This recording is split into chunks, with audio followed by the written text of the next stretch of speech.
Every Sunday, you wash your daughter's laundry.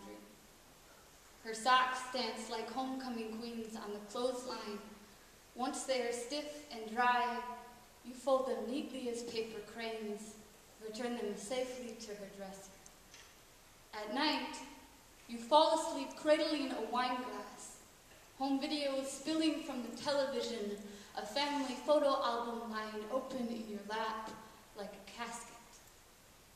The day chemotherapy pulled out the last of your daughter's hair, you started carrying her baby teeth in your pocket, a reminder that things can grow back. It started with a headache, a fever, your daughter melting like a popsicle in her bed. It took you a week to finally tell your husband about the blood in the toilet. Sometimes you wonder, if you had never caught it, could you have lived as if it was never there? The worst part of you still wishes she kept it a secret, as if it was mold growing under the wallpaper, as if you couldn't hear it, growling like a hornet's nest under her skin, as if saying, that word instantly drapes a shroud over your house. Cancer entered your home like a greedy tenant, scratched himself into family photos, slept in your daughter's bed.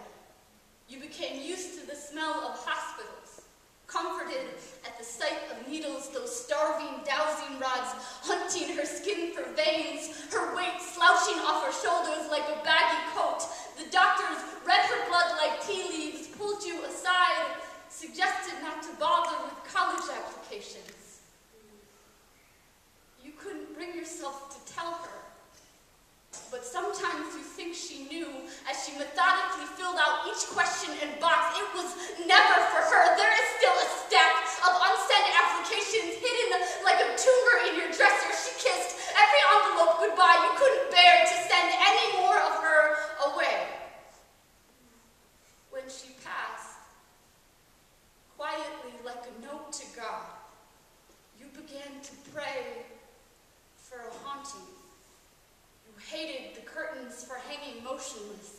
The doors begged to be slammed. Your heartbeat sounded just like her footsteps, her baby teeth still smiling in your pocket. 5 years after her death,